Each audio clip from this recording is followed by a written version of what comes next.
She ran into the one alley in the city with no cameras, no witnesses, and no way out. What waited for her there wasn't death, even though death was what she expected. It was a man who had been alive for 3 centuries, and 4 words said so quietly she almost didn't hear them over her own heartbeat. "Don't scream. I won't hurt you." She believed him before she understood why, and the single word she gave him in return meant as nothing more than survival would crown her by sunrise. Wren Calloway had learned to run quietly. 3 months of practice did that, taught her feet which cracks in the pavement creaked and which alleys dead ended. She'd memorized 6 routes home and used 4 this week alone. It hadn't mattered. They'd found her anyway. 2 men had been leaning against the brick wall outside Sal's diner when her shift ended at 11. Marcus, and a man she knew only by the scar through his eyebrow. They worked for Dominic Reyes, who ran half the unlicensed lending in this part of the city, and Wren owed him $11,000 she didn't have. Money that had gone to hospital bills for her brother before anyone explained the loan came with men attached. Men who waited outside her apartment. Men whose patience had run out. She'd slipped through the kitchen, out the back, into the gap in the fence the cooks used for smoke breaks. For 2 blocks, she thought she'd lost them.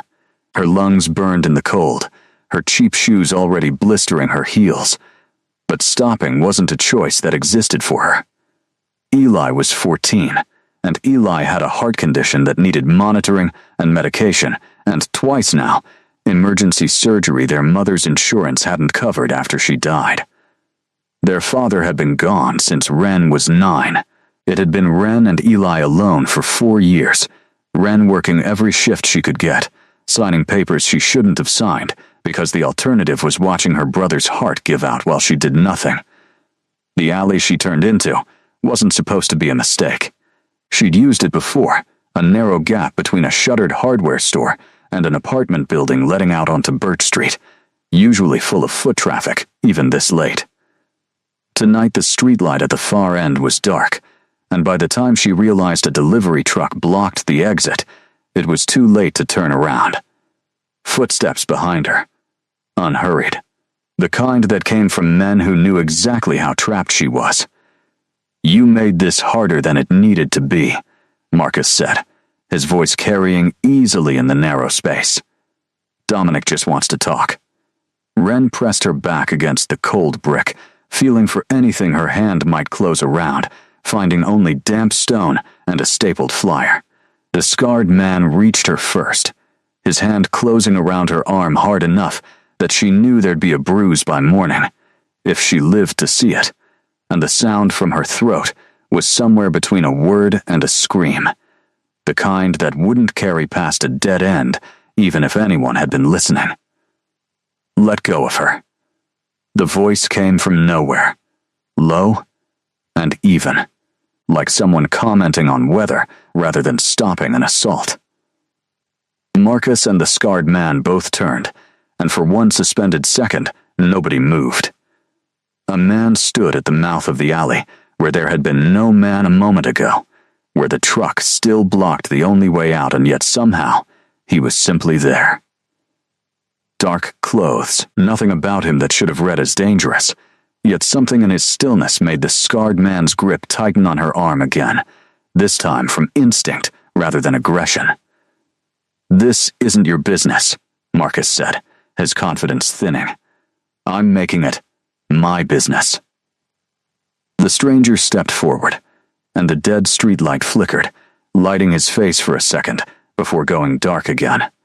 Pale skin, dark eyes holding more light than the dead bulb had any right to give off. A stillness that didn't belong to anything human, though Wren wouldn't finish that thought, not with a hand still bruising her arm. Marcus reached for something at his waist, and the stranger moved. Wren would spend weeks afterward trying to describe what happened next, and never manage it, because there wasn't a way to explain something too fast for human eyes to track as anything but a single blurred event. One moment the stranger was 10 feet away.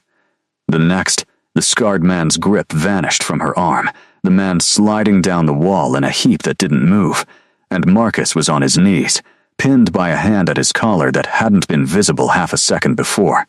"Tell Dominic Reyes," the stranger said, still calm, "that this debt is paid. All of it. And tell him that if he sends anyone near this woman again, I will not be this patient." Marcus made a sound that might have been agreement. The stranger released him, and Marcus scrambled backward, dragging his companion by the collar, disappearing around the truck without looking back. And then it was just the two of them. Wren pressed against the brick wall, heart slamming against her ribs, and the man who had appeared from nowhere and dismantled two armed men in seconds, watching her with an expression she couldn't read in the dark. "Don't scream," he said quietly, taking one slow step closer, hands empty at his sides, a posture matching nothing else about him. "I won't hurt you. I promise you that. Whatever you think just happened, whatever you think I am not going to hurt you." Wren opened her mouth and nothing came out. Not a scream, not a word, just air, shaking, and the strange, distant realization that some part of her already believed him. "My name is Alaric," he said, when the silence had stretched long enough that she'd started to shake from more than cold. "Alaric Kane. I won't touch you unless you ask me to. I won't follow you if you walk away right now. But I don't think you should walk away alone, not tonight, and not in those shoes." Wren looked down at her shoes as if she'd forgotten they existed, as if her own feet belonged to someone else. The adrenaline that had carried her through the chase and the alley was draining out of her all at once, leaving something hollow and shaking in its place. Her knees buckled before she decided to let them, and she found herself sliding down the brick wall to sit on the cold ground, the same wall Marcus had pinned her against minutes before. Alaric didn't move toward her at all. He crouched at a distance, putting himself at her eye level without closing the space between them, and waited quietly. "What are you?" Wren finally managed, her voice barely above a whisper. "Something you have a word for already," he said. "You just don't want to say it, because saying it makes it real, and you've had enough real things happen tonight." "Vampire." The word came out of her like something foreign, something she'd only used to describe movies and books. Never a man crouched 6 feet away in a dead-end alley with blood that wasn't his own cooling on the pavement nearby. "Vampire," Alaric agreed simply. She waited for fear to arrive the way it should have, the way every story she'd ever absorbed told her it would. But what came instead was a strange, bone-deep exhaustion, the kind that made monsters feel almost beside the point when she'd already spent 3 months running from men who didn't need fangs to be dangerous. "You saved me," she said slowly, testing the words. I intervened. His voice carried something careful in it, like he was choosing not to take credit for more than the facts supported. "What you do with that is yours to decide. I'm not asking for gratitude, or anything else. I heard you running. I heard your heart, actually, before I heard your feet, and it was beating like something that knew it was about to die. I came to see why. You can hear heartbeats from blocks away when I'm listening for them." He paused. "It's not usually something I bother with. The city is full of frightened heartbeats. Most of them aren't actually in danger. Yours was." Wren pulled her knees up to her chest, wrapping her arms around them, a posture she recognized as one she'd used 100 times in the months since Eli's last hospital bill arrived. Dominic isn't going to just let this go because you told his guys to say something to him. Men like that don't forgive a debt because someone scarier shows up once. "Dominic Reyes will let it go," Alaric said, "because by morning he'll understand exactly who delivered that message, and men like him have survived as long as they have by knowing which fights end careers and which fights end lives."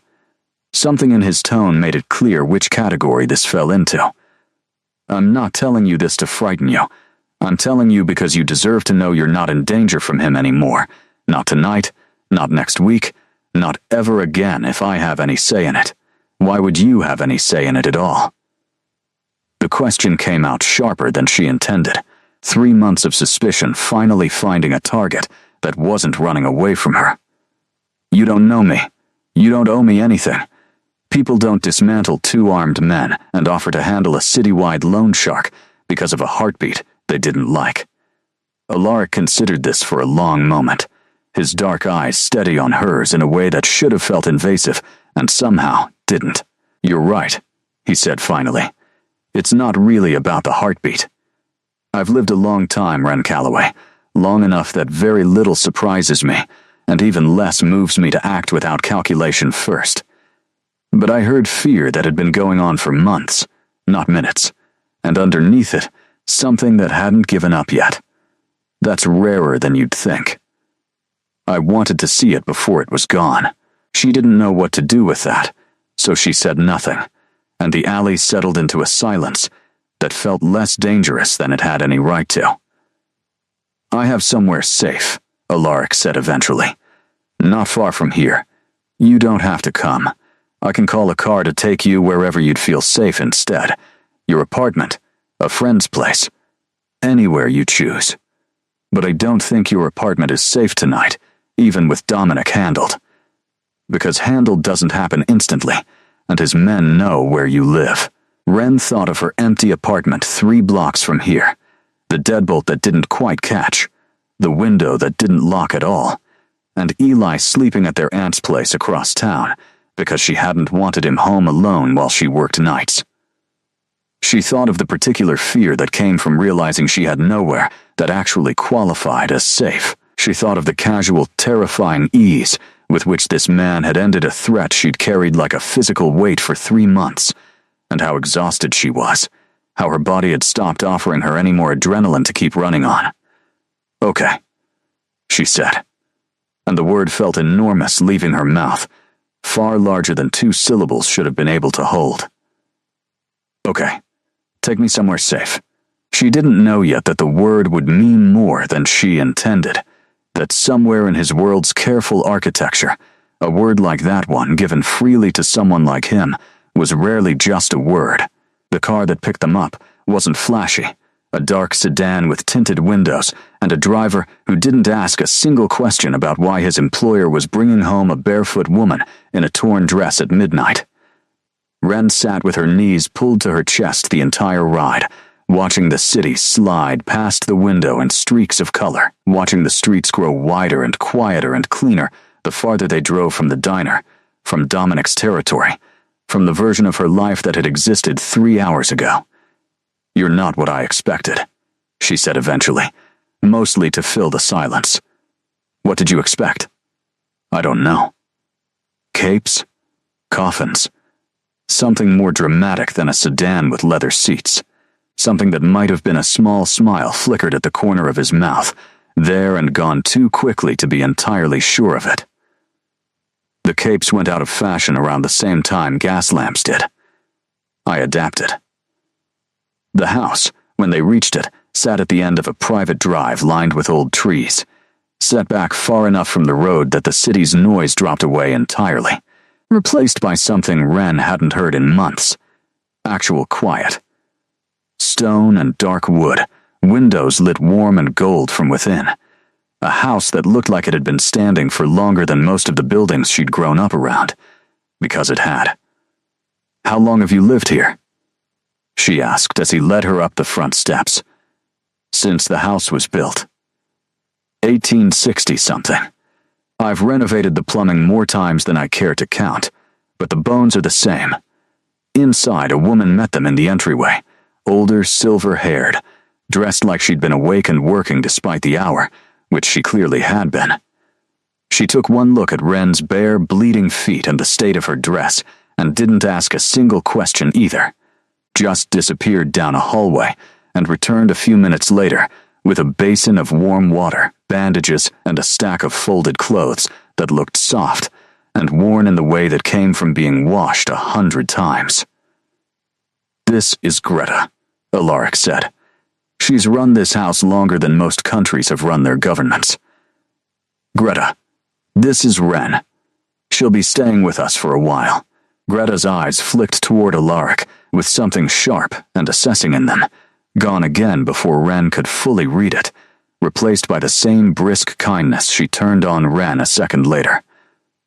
"Sit," she said, gesturing to a chair near the fire that had clearly been lit recently, though Ren hadn't seen anyone light it. "Let's see your feet before you track blood across my floors." The warm water stung against the cuts and blisters, but it was the kind of sting that came from healing rather than harm, and Ren found herself watching Greta's careful, efficient hands instead of thinking about anything else, which was probably the point. Alaric stood near the window, not hovering exactly, but present, watching the dark trees outside with the particular stillness of someone who'd spent centuries learning patience. "You don't have to stand guard," Ren said. "Old habit." He didn't turn around. "I'll stop if it bothers you." It doesn't. It should have, she thought.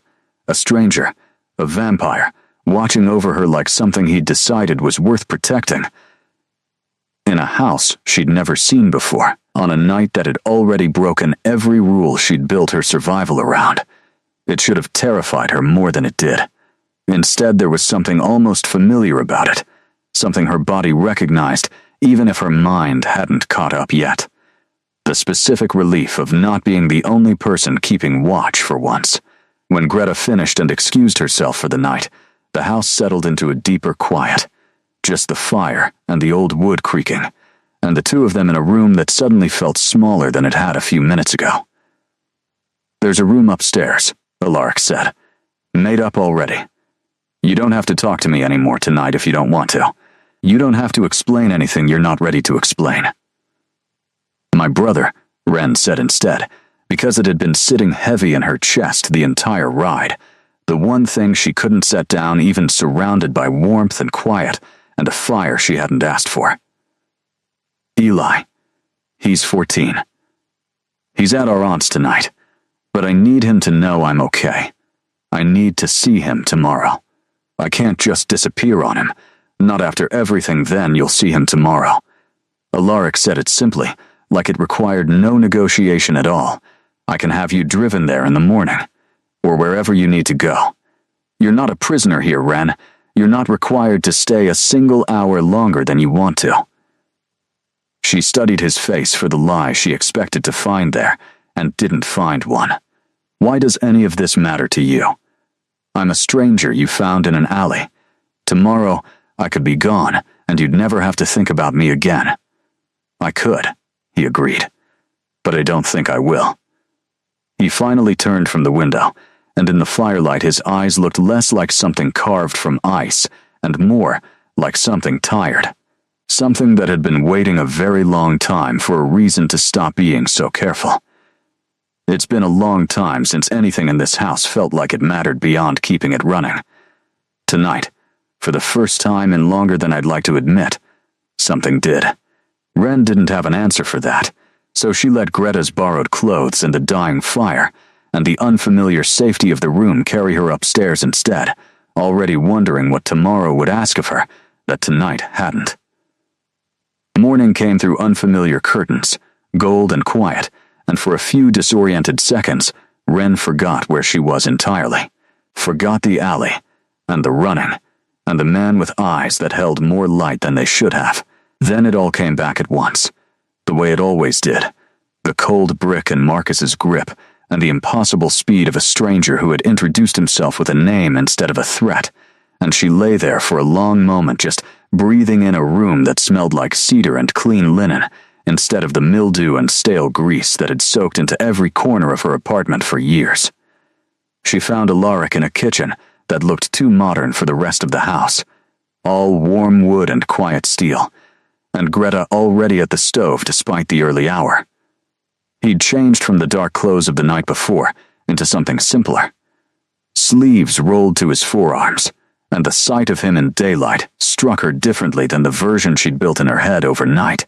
Less impossible, more tired, in a way that had nothing to do with sleep, since she was beginning to understand he didn't need much of it. "There's coffee," he said, without looking up from whatever he was reading on the table in front of him. And Greta made too much breakfast, as she does whenever there's someone new in the house to feed. I heard that, Greta said from the stove, not turning around either. Ren sat across from him, accepting the mug Greta set in front of her, and for a few minutes nobody said anything important. Just the clink of dishes and the low murmur of a radio somewhere, and the strange, fragile sensation of being somewhere that didn't feel like it might fall apart the second she relaxed. I called the number Greta gave me last night, Ren said finally. My aunt. Eli knows I'm safe. He wants to see me. Then you'll see him. Alaric set down whatever he'd been reading. I'll have you driven there whenever you're ready. And Ren, I should tell you something before you go, so you're not caught off guard by anything Dominic's people might still try. She set down her mug. I thought you said it was handled. It is, mostly. Men like Dominic don't usually risk a second confrontation with something they don't understand, and by now, he understands exactly what he ran into in that alley. But mostly isn't entirely. And I'd rather you know what you're dealing with than discover it without warning. He paused, choosing his next words with the kind of care that told her this mattered more than he was letting on. I'm not just someone with money and an unusual constitution, Ren. I hold territory in this city. Vampires answer to me here, the same way certain things in this city answer to people like Dominic, except my version of that arrangement goes back considerably further and reaches considerably wider. Territory, Ren repeated slowly, turning the word over in her mind. Like a king. The word gets used. Yes, I don't love it, but it's accurate enough. He watched her carefully, gauging her reaction the way someone braces for a blow they're not entirely sure is coming. I'm telling you this because being seen with me, staying in this house, accepting any kind of help from me, puts you somewhere on a map that other people pay attention to.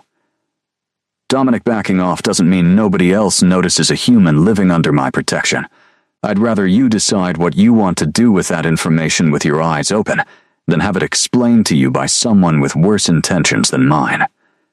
Ren turned this over carefully, the way she'd learned to turn over every piece of information that touched her life since Marcus's first late payment notice arrived, weighing it for the trap that always seemed to be hiding somewhere underneath good news.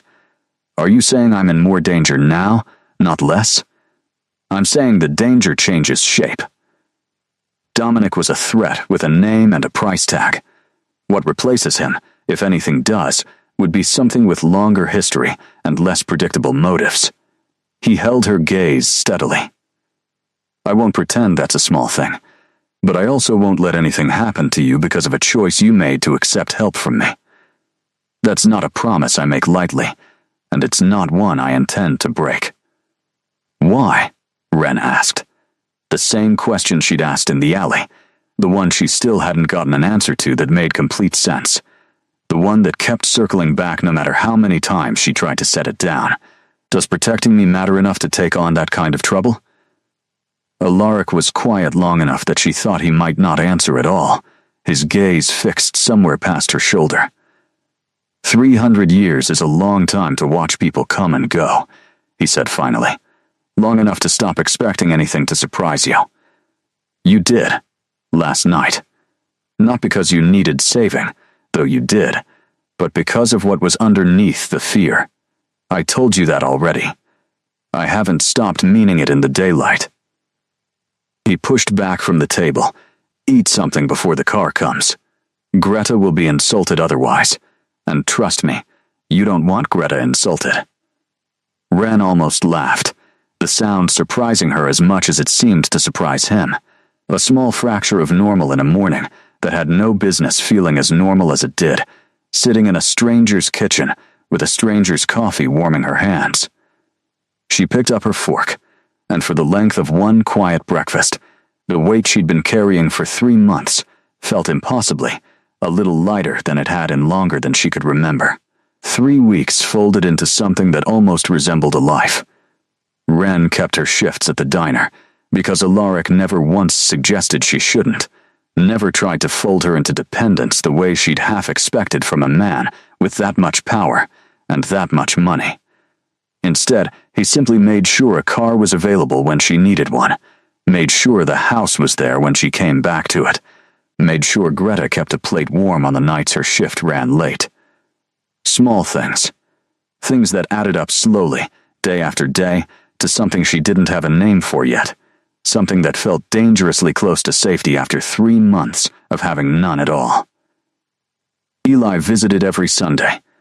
The first time, he'd stood in the entryway of the house with his mouth slightly open, taking in the stone and the dark wood and the fire that was always lit no matter the hour, and asked, with the bluntness only a 14-year-old could manage, "Is this guy your boyfriend, or like a sugar daddy, or what?"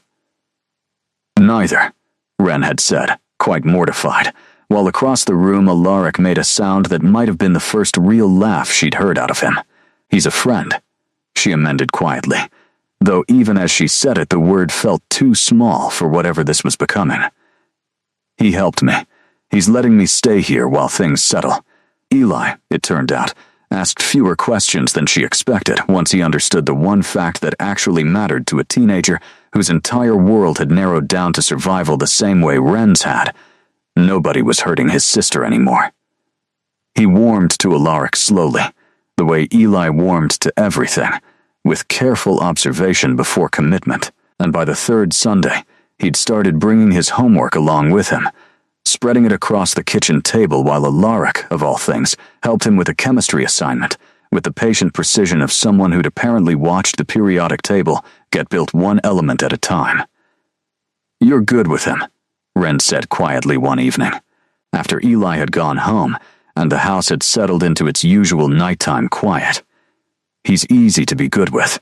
He's curious and he's brave, and he hasn't let any of what happened to the two of you make him cruel. That's rarer than people think, growing up the way he has." Alaric was quiet for a moment, looking at nothing in particular, his expression somewhere far away. "I had a brother once, a long time ago, before any of this."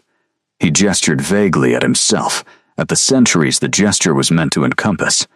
"He didn't survive what made me what I am.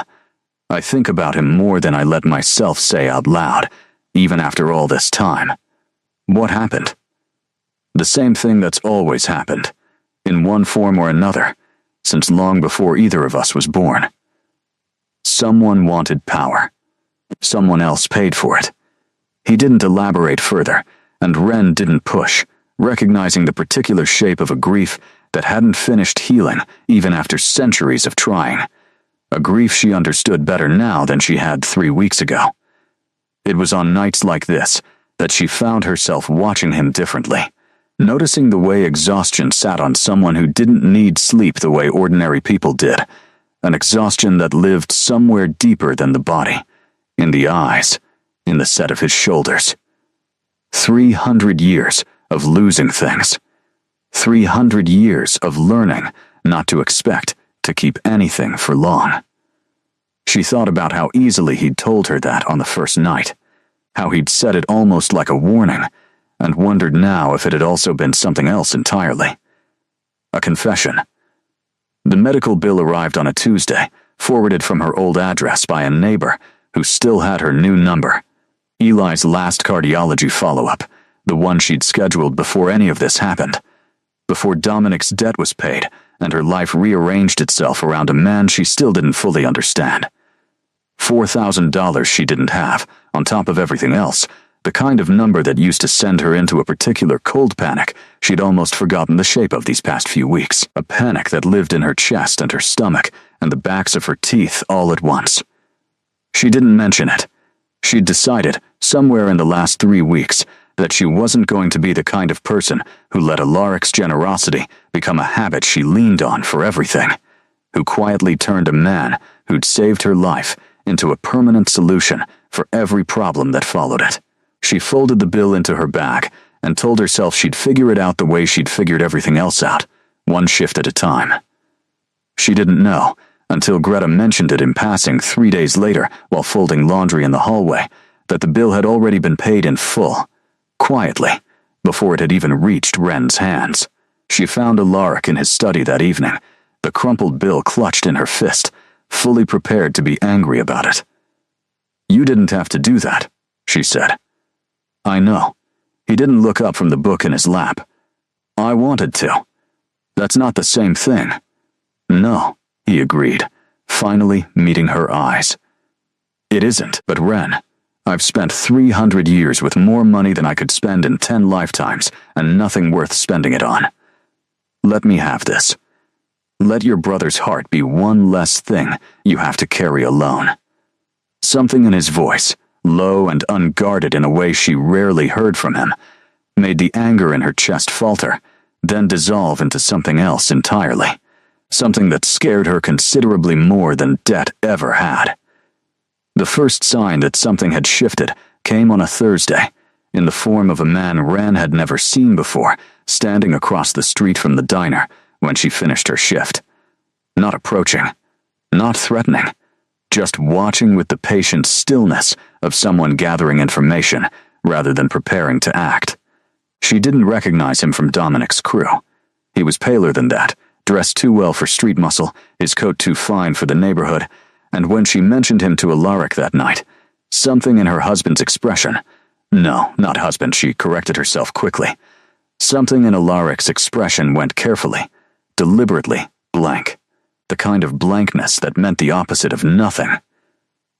"Describe him again," he said.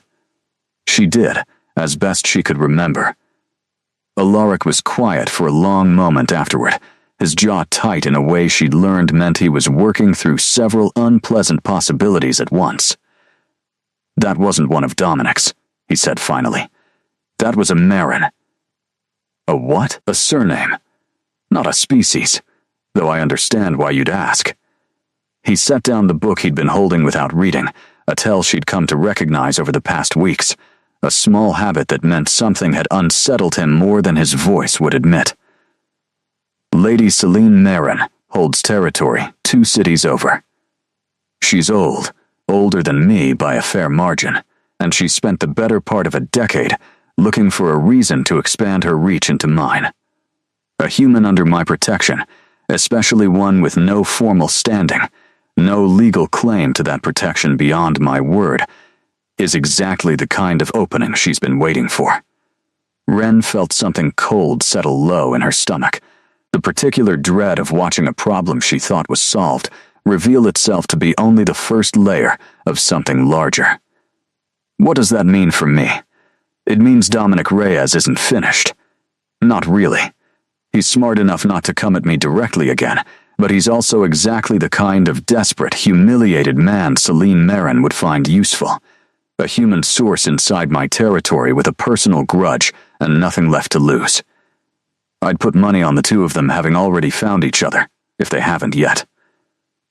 Alaric's voice stayed level, but Ren had learned to hear the things he kept carefully out of his tone over these past weeks, and what she heard now, underneath the careful calm, was something close to fear. An emotion she hadn't been entirely sure he was still capable of feeling after 3 centuries. "So what do we do?"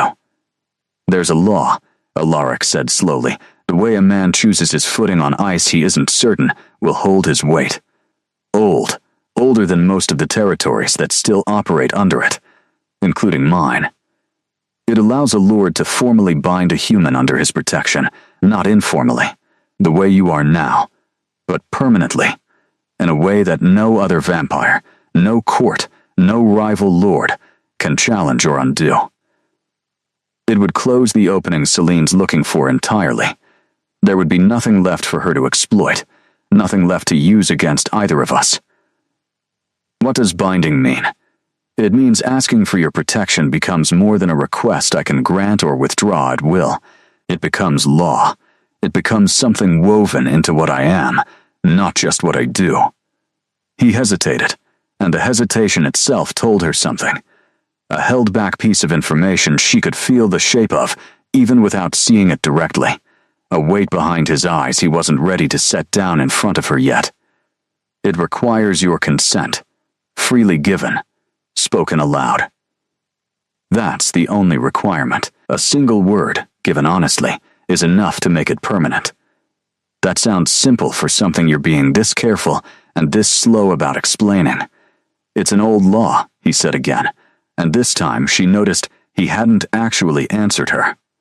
"Old laws carry more weight than new ones expect them to. I'd rather you understand the gravity of it than think this is something small. But you're not telling me everything." It wasn't a question. 3 months of reading Marcus's silences for the truths he wouldn't say outright had taught her how to recognize the shape of an omission, even when she couldn't name what was missing from it. Alaric met her eyes, and for the first time since the alley, she watched something that looked almost like guilt move across his face. "There are details," he admitted, "that I don't fully understand myself, not with certainty, and I'd rather not frighten you with possibilities that may not even apply to someone like you. What I do know, what matters, is that it would make you untouchable to Celine Marin, to Dominic, to anyone who might think a human in my house is an opportunity rather than a person under my protection.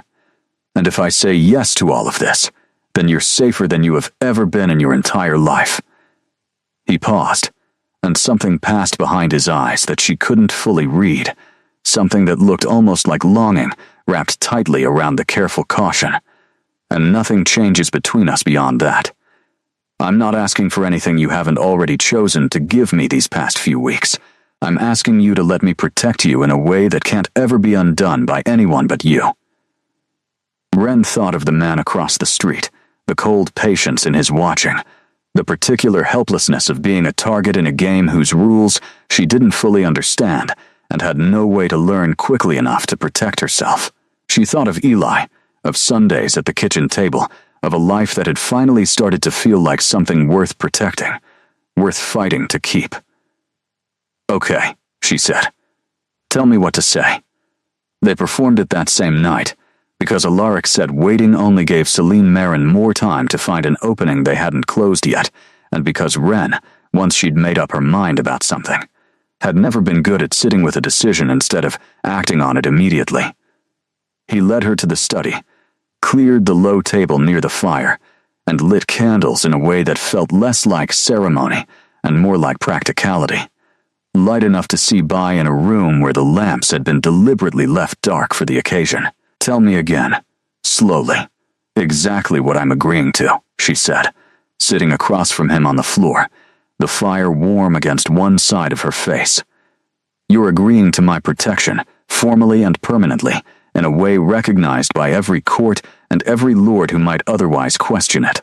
You're agreeing to let me be responsible for your safety in the eyes of my kind, the way I already am, in every way that matters to me personally." He took her hands in his skin cool the way it always was, steady the way it always was. "I'll ask you a question. If you mean to accept, you say yes. That's all. There's no ritual beyond the words themselves. The law doesn't require blood or ceremony, only honesty. And if I say no to all of it, then nothing changes. You stay here, under my protection exactly as it exists now, and we find another way to handle Celine Marin. I won't think less of you for choosing caution. I'd probably think more of you for it, honestly, given everything you've already survived these past months without anyone's help at all."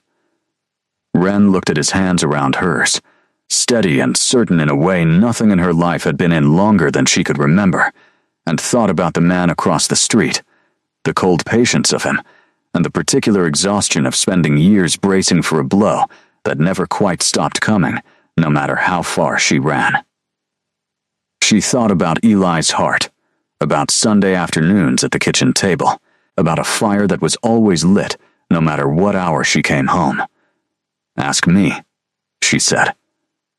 Alaric's eyes held hers, dark and steady, and when he spoke his voice had dropped into something older, something that carried weight she hadn't heard from him before, a cadence that belonged to a different century entirely. "Ren Calloway, do you accept my protection, freely and without coercion, for as long as you shall need it?" The question hung there in the firelight between them, simple words asking for something that didn't feel simple at all, and Ren understood, in the half-second before she answered, that some part of her had already decided this weeks ago. Somewhere between the chemistry homework and the paid medical bill and the particular safety of falling asleep in a house where someone else was always awake and watching for danger so she didn't have to. Yes, she said. The word left her mouth ordinary, just a sound, just 3 letters, and for one full breath nothing happened at all, the fire crackling the same as it had a moment before, the candles burning steady, and she almost laughed quietly at how anticlimactic it felt, how small the moment seemed compared to the weight Alaric had clearly been carrying around it. Then, the room changed. It wasn't loud. It wasn't violent. It was more like the air itself had taken a breath and held it, a pressure building behind her sternum that had nothing to do with fear and everything to do with something ancient recognizing itself. Something old and vast settling into place the way a key settles into a lock built specifically, centuries ago, for its exact shape. Wren's vision blurred at the edges, gold light pooling where there shouldn't have been light at all, and a warmth spread from her chest outward, down her arms, into the hands Alaric still held. A warmth that felt less like heat and more like recognition, like coming home to somewhere she'd never actually been before.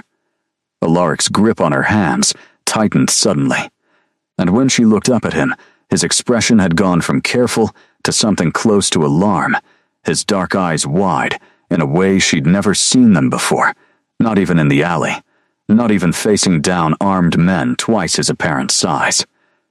"Wren," he said, her name coming out strange, urgent. "Wren, look at your hand." She looked down, where his fingers had been resting against the inside of her wrist.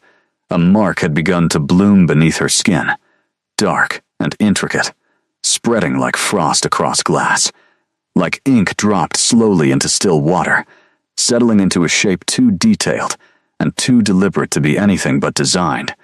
A crest she didn't recognize but somehow already understood, on some level deeper than language, belonged to him.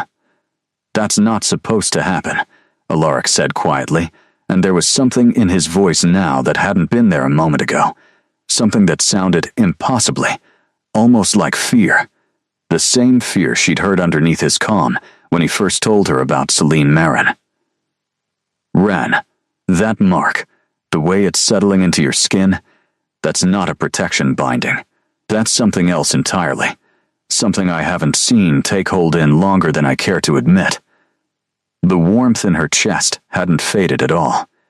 If anything, it had deepened, settling into something that felt less like a stranger's magic and more like it had always belonged there, patiently waiting for this exact moment to arrive. Wren stared at the mark spreading across her wrist, beautiful and terrifying in equal measure, and felt the first cold thread of understanding settle over her, that whatever she'd just agreed to, it was not the thing Alaric had asked her about at all. Alaric didn't sleep that night, not that he ever needed to, but Wren noticed he didn't even pretend to settle into the careful stillness she'd come to recognize as his version of rest. He paced the study until dawn, made calls in low, urgent tones she couldn't fully decipher from the guest room down the hall, and by the time she came downstairs, hollow-eyed and still wearing the mark on her wrist like a secret she hadn't agreed to keep, his expression had settled into something grim and resolved, the look of a man bracing for a conversation he'd been dreading since the moment he first met her. "I called an old friend," he said, before she'd even reached the kitchen. "Someone who's studied the binding laws longer than I've been alive. I needed to be certain before I told you anything, because I wasn't going to frighten you with a guess. Tell me now." He gestured for her to sit, and for a long moment he didn't, just stood by the window with his back to her the way he had that very first morning, except nothing about this felt like that morning at all. "The protection binding I described to you exists. It's real, and it's exactly what I told you it does. But there's an older law beneath it, one most lords forget even exists, because it requires conditions that almost never align. It activates not through the words spoken, but through what's actually meant underneath them, on both sides, at the same moment. What does that mean? It means the binding doesn't read intention from me alone. It reads it from both of us, equally, weighing both sides against each other. And when two people ask and answer that question with feelings that go beyond protection, beyond gratitude, beyond anything either of them has actually said out loud yet, the law recognizes something else entirely, something neither of us put into motion on purpose. He turned to face her, and the look on his face was something she'd never seen there before, something raw underneath the careful composure he usually wore, like armor. Ren, you're not protected under my house anymore. You're bound to me as my consort. In the eyes of every vampire court that recognizes the old laws, you're my queen. The word landed in the kitchen like something dropped from a great height, shattering the careful quiet of the morning into something jagged. Ren sat very still, the mark on her wrist suddenly heavier than it had felt an hour ago, heavier than anything should have been able to feel against skin. You knew this could happen. It wasn't a question, not really, more an accusation forming in real time as she said it, the words sharper than she'd meant them to come out. You said there were details you didn't understand with certainty. You knew this was possible, and you let me say yes to it anyway. I suspected. I didn't know. Not for certain. And I genuinely want you to believe that. Because it's true. His voice had gone rough, something close to desperate threading through the careful control he'd held onto all morning. This law hasn't activated in longer than I've been alive, Rain. I've read about it the way you'd read about a meteor strike, as something theoretical, something that happens to other people in other centuries. I told myself the odds were too small to frighten you with before we'd even tried. You should have told me. No matter how small the odds seemed. Her voice cracked despite her effort to keep it steady. You should have let me decide that for myself instead of deciding for me what I could handle hearing. Do you understand what that feels like, Alaric? Someone making choices about what I'm capable of without asking me first? I've lived that exact nightmare already. I left a man who did that to me. The comparison landed exactly as hard as she meant it to, and she watched it land. Watched something in his face crumple under the weight of it before he caught himself, and straightened again. Jaw tight, eyes bright, with something that looked dangerously close to grief. You're right, he said quietly. I have no defense for that.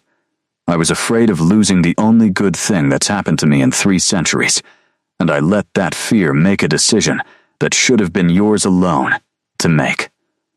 I'm sorry, not for what happened, because I can't be sorry for something I don't fully understand or regret, but for not trusting you with the truth before it happened to you without your knowledge. Ren pressed her palms against the cool kitchen counter, grounding herself in something solid, while everything else about her life rearranged itself around a word she hadn't known was loaded the way it apparently had been. Queen, the word, belonged in stories, in history books, in the kind of fantasy she'd stopped believing in. Around the same time, she'd stopped believing anyone would ever choose her over the version of safety that came easiest. It didn't belong to a waitress with blistered feet and a brother with a bad heart and $11,000 of debt that had only just stopped following her. What happens now? She asked, because someone had to ask, and the silence had stretched long enough that she couldn't bear carrying it alone anymore. What does being your queen actually mean, beyond the word itself?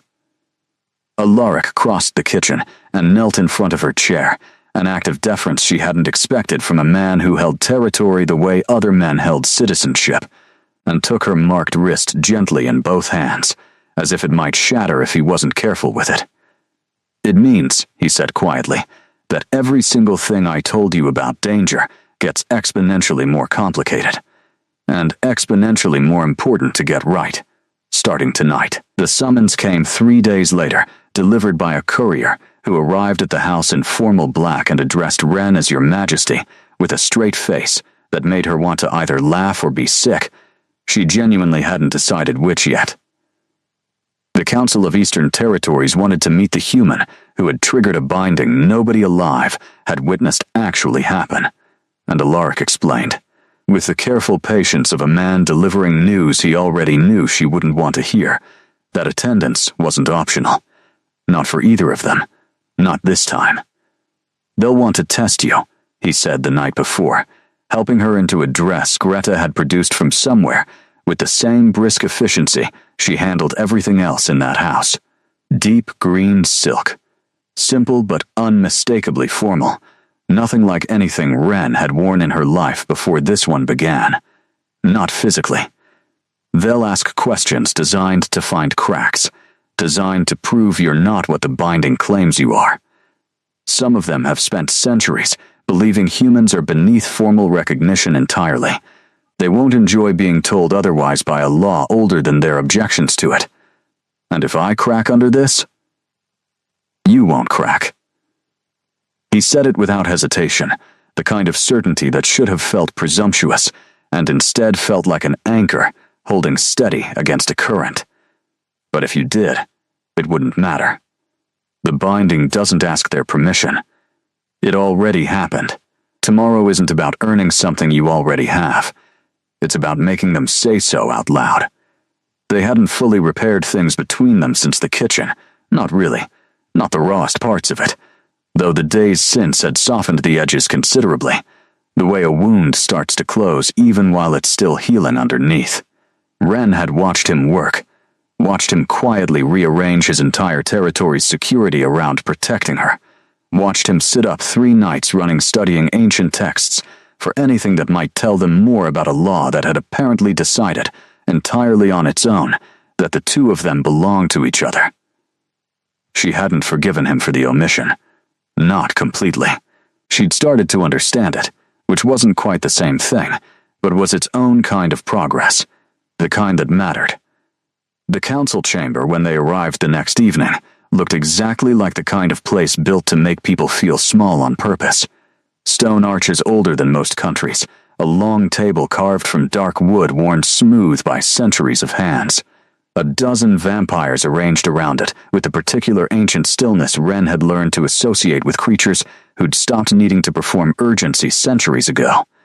Alaric kept his hand at the small of her back as they entered, a steady pressure that said, without a single word, you are not alone in this room.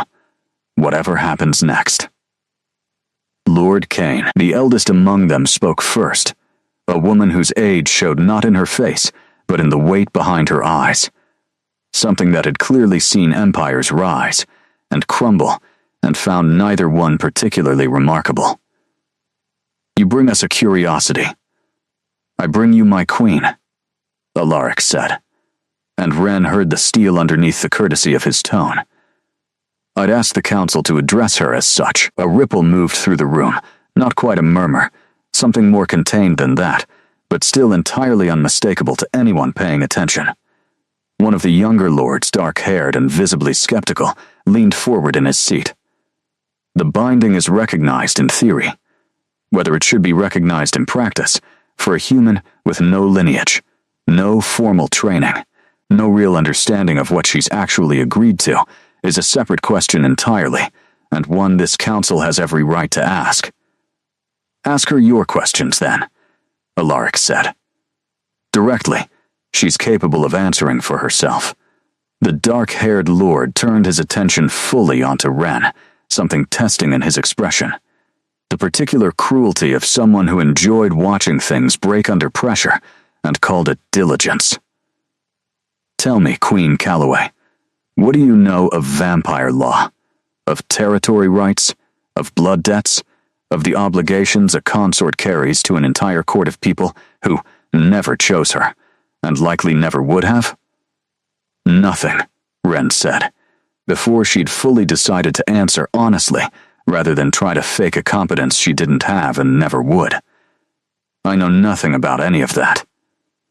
3 months ago, I knew how to balance a tray of dishes without dropping it, and how to stretch $11 across a week of groceries for myself and my brother. I don't have lineage. I don't have training. What I have is the fact that a law older than your objections looked at what's actually true between Alaric and me, and decided it mattered more than tradition does, more than centuries of precedent. The room had gone very quiet. The eldest woman's eyes had sharpened, something assessing in them now that hadn't been there before. "What is actually true between you?" she asked, leaning forward slightly herself now. "In your own words, not the binding's words." Ren glanced at Alaric, who watched her with an expression she'd come to recognize over these past weeks, something that looked, impossibly, like hope laid bare in front of an entire room of strangers.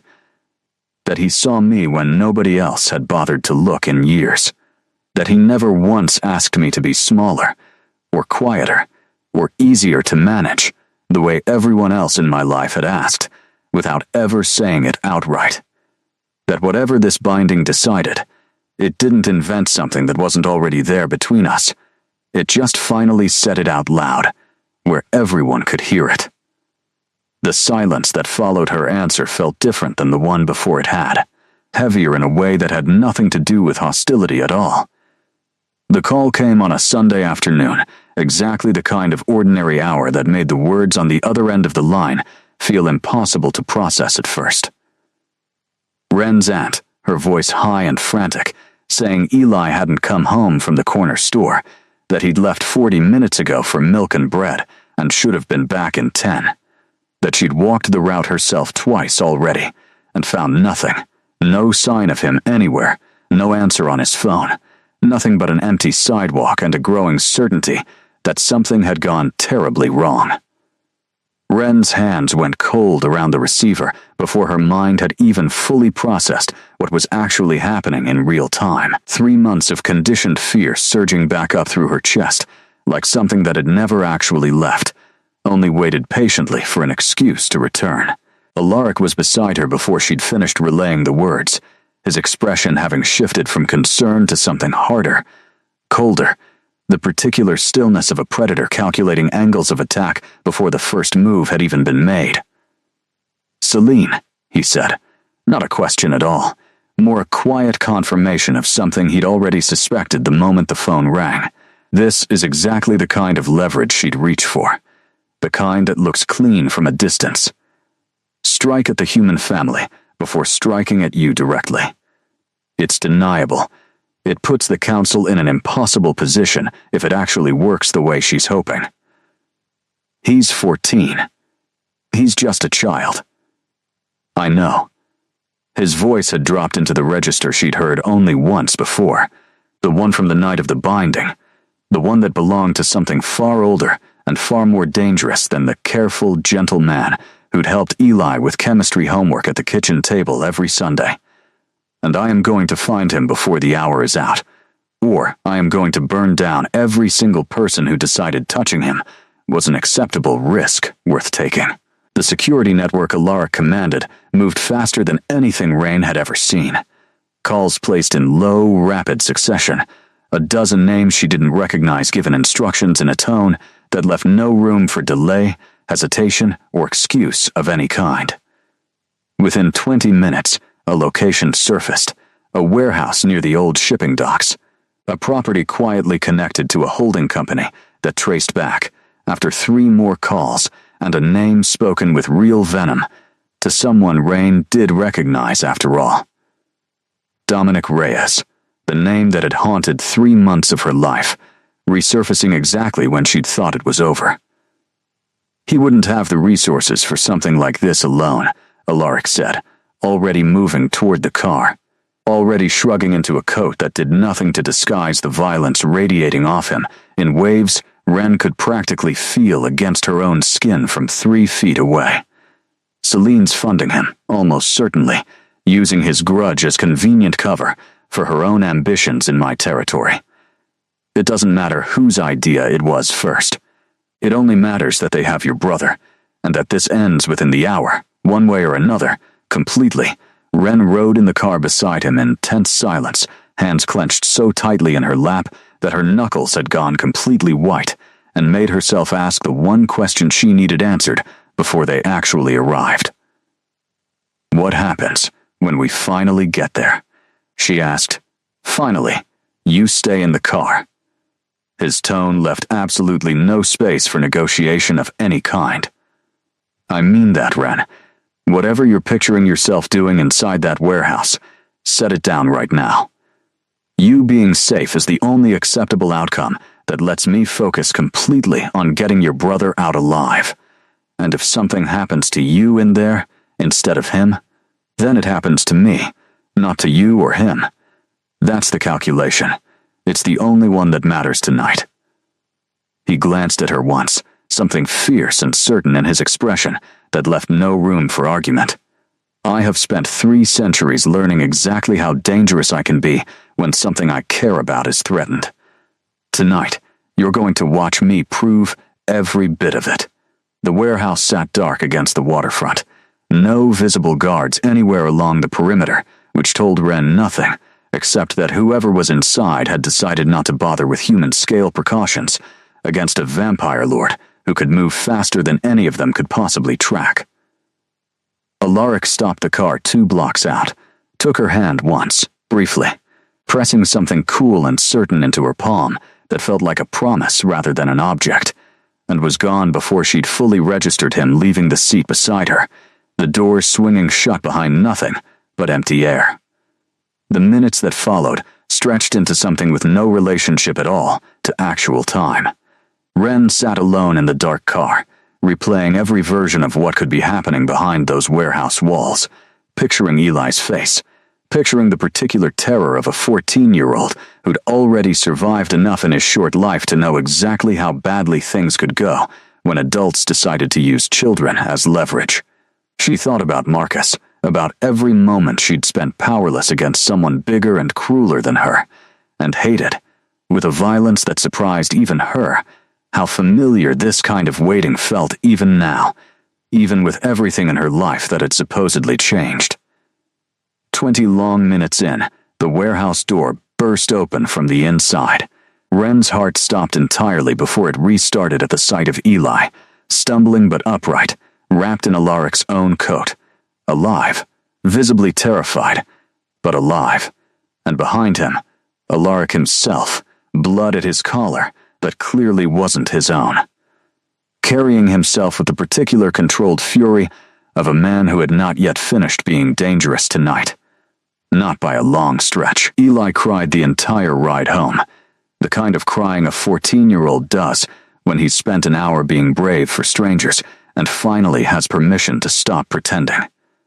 Ren held him in the back seat, her own face wet against his hair, while Alaric drove in grim silence up front, his knuckles tight on the wheel, the adrenaline of the warehouse still visible in the rigid line of his shoulders, in the way his jaw stayed clenched the entire drive home. They didn't hurt me at all, Eli kept saying, like he needed her to believe it fully before he could fully believe it himself. They just locked me in a small room. Some guy asked me weird questions about you and the vampire stuff, and I didn't know what to say, so I just didn't say anything at all. You did exactly the right thing, Alaric said, his voice gentler now than it had been in the warehouse, gentler than Ren had heard it even at the kitchen table over chemistry homework. You kept yourself safe. That's all that mattered tonight. What happened to them? Eli asked quietly. The guys who took me there? Alaric's eyes met Ren's once in the rearview mirror, a question and an answer passing between them without words. They won't ever be bothering anyone again, he said.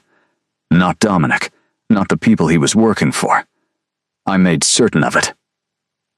He didn't elaborate further, and Eli, exhausted and shaking with the last of his adrenaline, didn't ask for more than that, too tired to push past the careful edges of what Alaric was willing to say out loud. Ren understood, in the careful weight of Alaric's silence, that whatever had happened in that warehouse had ended something permanently, and that he'd absorbed the cost of that ending, so neither she nor her brother would ever have to carry it themselves. Celine Marin sent a formal communication 3 days later, brief and coldly worded, denying any involvement in the warehouse incident, and expressing carefully measured regret that an independent human criminal had apparently taken such drastic and unsanctioned action entirely on his own. Alaric read it once, set it aside without comment, and told Ren not to bother believing a single word of it. She'll lay low for a while, he said. Long enough to see whether the council holds her accountable for funding it, which they won't, because she's covered her trail too well for that. And long enough to see whether this changes anything about how seriously this territory takes its queen. Something in the way he said the word, careful and proud in equal measure, made Ren's chest tighten.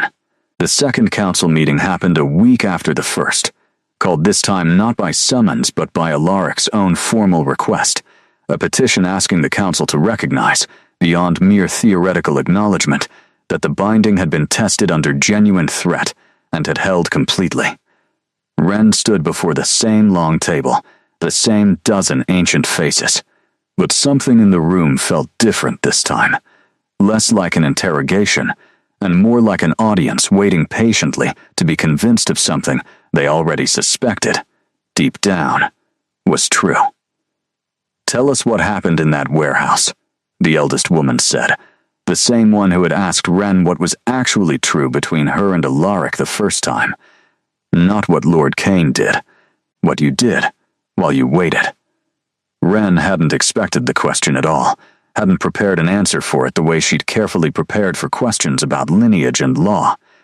"I sat in a car and trusted someone with my brother's life," she said honestly. "That's not heroic. It's not the kind of thing that gets written into history books. But it was the hardest thing I've ever done. Harder than running. Harder than leaving Marcus. Because it meant believing, completely and without reservation, that someone else could carry a weight I'd spent years convinced only I could carry alone. I was wrong about that for most of my life. I'm not wrong about it anymore." The dark-haired lord who had tested her so harshly before spoke again, though his tone had shifted into something less hostile, more genuinely curious. "And if Lord Kane had failed that night? If your brother hadn't come out of that warehouse alive, then I would have grieved for the rest of my entire life, and I would have known, completely, that he'd done everything a person could possibly do to prevent it. That's not nothing. That's actually everything." She looked at Alaric as she said it, and watched something in his expression soften past careful composure into something entirely unguarded. The eldest woman rose slowly from her seat, the rest of the council watching her with the particular deference reserved for someone whose judgment had outlasted most of their own lifetimes several times over already. "I asked you once what was true between you," she said. "I find I no longer need to ask. The council recognizes Ren Calloway Kane as queen consort of these territories, fully and without reservation, effective from this moment forward." The vote that followed was unanimous, even from the dark-haired lord, even from voices that had questioned her the hardest only a week earlier. Outside the chamber, Alaric pulled her into his arms with a fierceness that had nothing to do with ceremony or politics at all, his face pressed into her hair. "I love you," he said, the words arriving plainly, without the careful architecture he usually built around anything that mattered most to him, not because the binding decided it. Because it's true. And it's been true since long before either of us understood what was actually happening between us. "I love you too," Ren said, and meant it completely, the words feeling less like a confession and more like something finally catching up to what her body had quietly known for weeks already. 2 years later, Ren stood in the same study where the binding had first taken hold, except the candles this time were lit for an entirely different reason, and the dress she wore had been chosen rather than borrowed. Deep blue silk that Greta had insisted on for the formal wedding neither the law nor the council had actually required but that Ren had wanted anyway. A ceremony built purely for the two of them rather than for any court's recognition or approval. Eli stood beside her as the only family she had left in the world, 16 now, taller than her by a full head, wearing a suit he'd complained about for an entire week and secretly loved anyway. He'd grown into himself in ways that still surprised her some mornings, the particular confidence of a kid who no longer flinched at sudden movements, who'd learned that the adults around him could actually be trusted to show up when it mattered. He'd taken to calling Alaric the old man with the specific affection only teenagers could manage, and Alaric, to Ren's endless amusement, had never once corrected him. "You ready for this?" Eli asked, adjusting his collar for the third nervous time. "Ask me again in about 5 minutes." He laughed, the easy laugh of someone whose heart, both the literal one and whatever else counted, had finally been given room to be young instead of constantly vigilant. "He's going to cry. You know that, right? 300 years old and he's going to absolutely cry. I'm counting on it," Ren said, and meant it. The ceremony itself was small, held in the garden behind the house rather than the council chamber. Greta and a handful of people who'd become something like family over 2 years, standing as witnesses instead of nobility. Alaric waited at the end of the aisle in dark formal clothes, and when Ren walked toward him, she watched exactly what Eli had predicted happen. Watched centuries of careful composure give way entirely to something raw and unguarded and human in every way that mattered. "You found me sleeping on your floor with $20 and nothing else," she said, when they'd reached the part of the ceremony meant for their own words instead of borrowed ones. "I thought I had nothing that night. I thought I'd lost everything worth having." "You had everything that mattered," Alaric said, his voice rough in a way she'd only heard a handful of times in 2 years. Courage, stubbornness, the kind of strength that doesn't announce itself, that just keeps getting up every single morning no matter what the night before cost you.